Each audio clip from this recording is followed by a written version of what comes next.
In a recent video, we did a deep dive into the mechanics of phasers, the main weapons of Starfleet. Many species and civilizations, particularly those associated with the Federation, also used phasers, but not everyone did. Many other groups instead used disruptors, a similar looking but fundamentally different kind of directed energy weapon, and there are also more obscure lookalike weapons used by other powers. In this video, we're going to take a look at disruptors and a few disruptor-like weapon types, going over exactly how they worked and what made them different from phasers. Welcome to Trek Central, I'm your host, Captain Jack. Now we're enjoying making these Star Trek videos on various topics, and we hope you enjoy watching them. If you do want to support their development, please join our Patreon via the link below. You'll get exclusive access to videos and events, as well as more Galaxy class rewards. As always, please do let us know your thoughts in the comment section below, because if you're talking about Star Trek, then we want to hear about it. Okay, engage. Today's Star Trek video is brought to you by Trek Central's partner website, The Cargo Bay. This is your ultimate destination for Star Trek merchandise, like the brand new Nacelle Company action figures, featuring Sulu, Jellicoe, Tuvix, and more.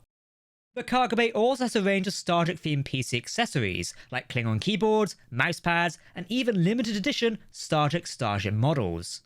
If you're into Star Trek collectibles, head to the Cargo Bay via the link in the description, and start exploring. Right, let's get back to Trek. Disruptors were a fairly broad category of weapon, but they all had roughly the same typical destructive effects on targets. They disrupted molecular bonds and caused them to break down. This differed from the effects of phasers, which disrupted nuclear forces in target atoms to liberate large amounts of energy, but in practice, it was hard for an observer to distinguish between the two. Both vaporized targets on high enough settings, killed cleanly on lower settings, and could stun on the lower settings, and it was just how they did this that was different. Different forms of disruptor achieved this effect in different ways, but they were all considerably different than how phasers accomplished it, which was by bombarding targets with streams of exotic nadion particles. Most of the time, disruptors were based on some form of plasma, which was agitated in some manner and then fired as a beam of particles that disrupted whatever they hit. Romulan disruptors accomplished this with antimatter plasma, specifically antiprotons, and left behind residual antiprotons once fired. To contrast, Klingon disruptors left behind residual hadrons and ions, suggesting their disruptors were based on those. While most Delta Quadrant disruptors were phoron based, and sonar disruptors were based on an unspecified kind of plasma. Klingon and Cardassian disruptors are sometimes described as phase disruptors, suggesting they incorporate elements of phaser technology. Despite their differences, Romulan, Klingon, and Breen disruptors were all classified as Type 3 disruptors by the Federation. Exactly what this designation means is unknown. All of these different, conventional disruptors had many traits in common with Starfleet phasers, apart from the obvious. Most had adjustable yields and beam diameters, allowing them to use for precision cutting, stunning targets, or disintegrating targets. Their destructive power seems to have been similar, or they had similar limitations, as it could be rendered inoperable by certain kinds of radiation. Disruptors ordinarily fired particle beams, but they could also fire pulses and possibly also proximity blasts. While most disruptors worked in very similar ways and were indistinguishable to the untrained observer, others were more exotic. These included the rare Varion T disruptor, a particularly vicious weapon that slowly and painfully vaporized targets from the inside out, as well as the sonic disruptor, which stunned, killed, or disintegrated targets with concentrated bursts of sound rather than particle beams. During a war with a species of photonic lifeforms, the Loricim of the Delta Quadrant developed photonic disruptors, which specifically targeted holograms, generating disruption fields that decompiled a hologram's target matrix or leaving everything else around it unaffected. All of these disruptor types were rarely seen. By the 29th century, Starfleet had developed an especially powerful kind of disruptor known as a subatomic disruptor, which presumably worked on a subatomic level to disintegrate targets more efficiently. It was apparently much more powerful than phasers or conventional disruptors, and was able to completely drain the USS Voyager's shields with a single hit, and it was used on Starfleet timeships. It was apparently rare, however, as 32nd century Federation vessels used some form of phaser instead. Like phasers, disruptors could come as small arms and ship-mounted weapons, both operating on the same technology. Handheld disruptors were generally categorized as disruptor pistols or disruptor rifles, with rifles usually being larger, more powerful, and faster firing. The yield of disruptor rifles, especially, was quite high, with the Cardassian phaser disruptor rifle having a power capacity of 4.7 megajoules.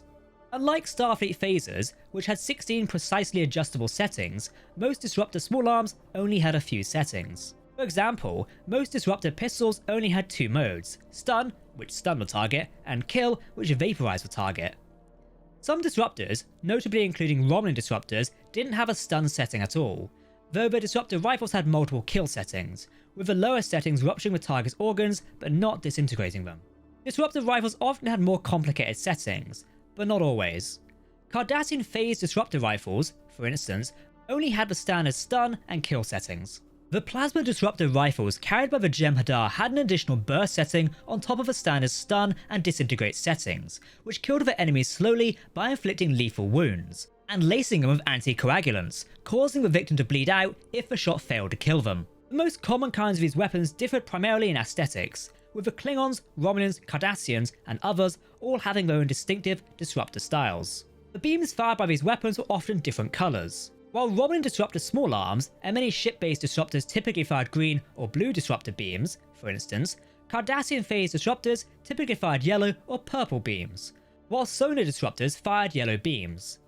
Jem'Hadar plasma rifles, which were a kind of Disruptor, fired bolts of blue-white Disruptor energy rather than beams.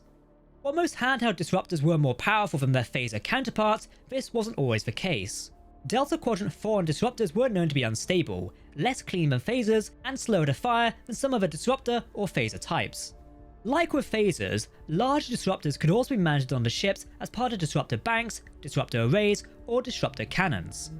Klingon starships often boasted larger, high-yield Disruptor cannons, while Romulan, Breen, Cardassian, and Borg ships, among others, were typically armed with Starfleet-style arrays or banks instead.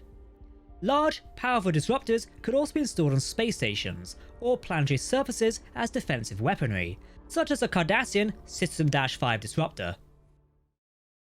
Okay, Star Trek also has a bunch of other, similar-looking, totally not laser weapons that crop up from time to time, most of them more obscure than phasers or Disruptors.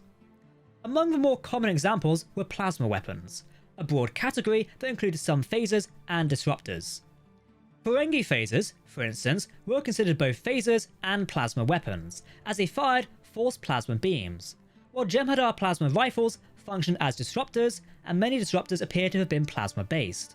However, there were also plasma weapons that fell into neither of those categories, and instead simply fired packets of raw plasma at targets, relying on the extreme heat of the plasma to inflict damage. Some forms of these weapons, such as the ones used by humanity and the Nausicaans in the early 22nd century, were considered primitive, and the lower yield ship-mounted plasma cannons used by humanity at this time were only good for destroying small asteroids. However, there were also more advanced plasma weapons, which apparently functioned similarly but had a much greater yield. These included plasma weapons developed by Starfleet at the turn of the 23rd century, and others used by the Nakul and Borg centuries later. Neutral particle weapons and X-ray lasers used by the Talarians in the 24th century were similarly considered primitive by the Federation of that time. The exact mechanics of those weapons is unknown, but they were unable to even penetrate the shields of Federation starships.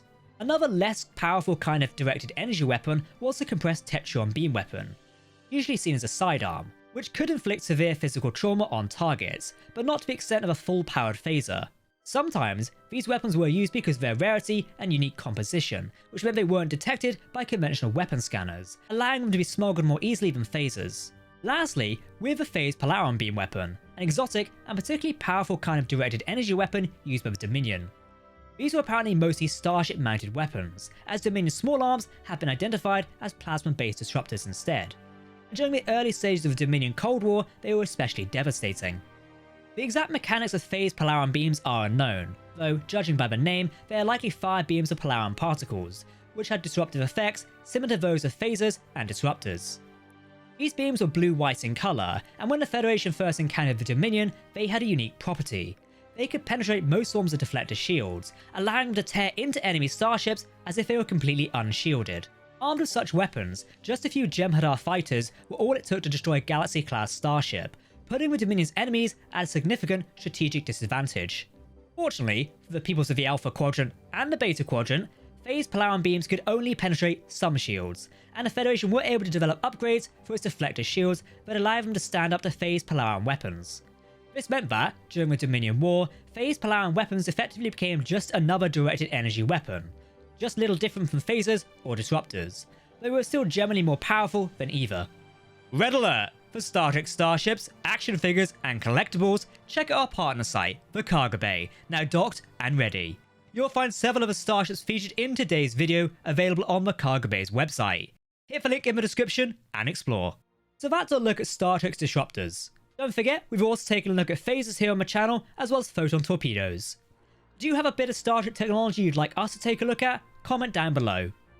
If you want to keep up to date on the latest Star Trek news, lore, and more, then make sure to hit that subscribe button to never miss a video from the team here at Trek Central. You can also follow us on social media or join our community Discord server.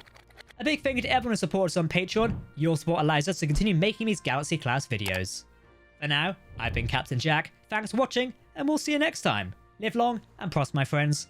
Goodbye.